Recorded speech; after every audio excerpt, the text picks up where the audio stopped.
A lot of us really struggle to have sober sex after chems. It's called the holy grail of chem sex. In fact, it's one of the hardest things to achieve if you've invested a certain amount of time having sex on chems.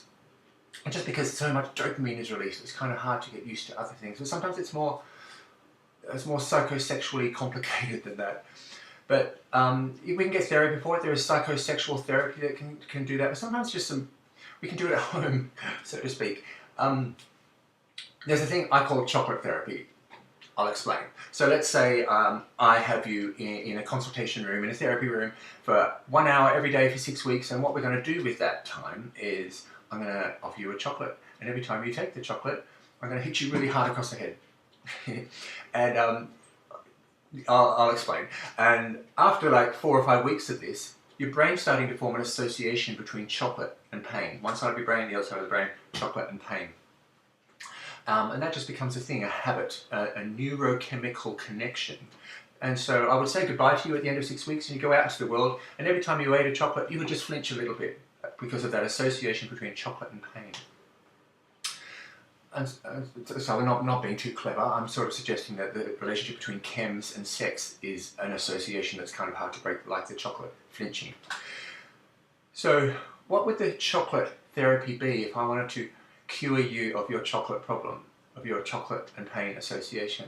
I think I'd need to have you, perhaps not in a consultation room, maybe on a desert island with waterfalls and palm trees and sunshine, and a gorgeous place, and I'd have a box of chocolates and I'd have you there for an hour each day for 6 weeks.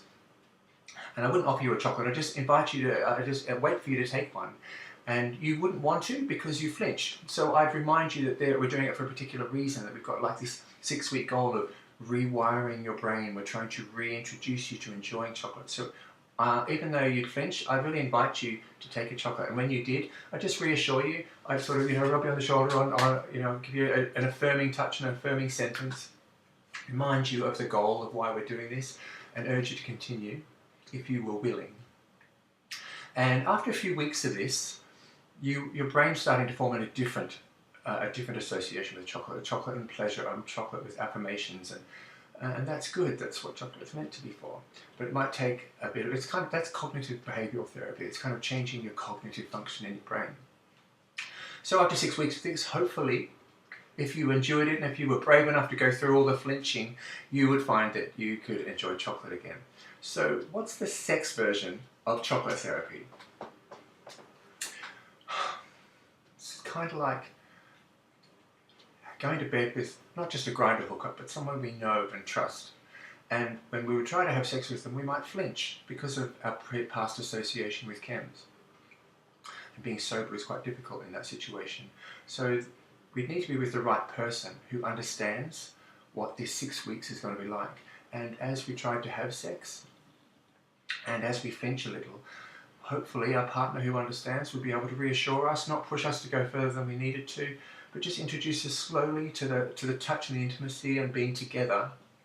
And over a period of time, very gently and very reassuringly, very affirmingly, with the right person, we can rewire our brain to start to associate sex with pleasure without the chems to facilitate it.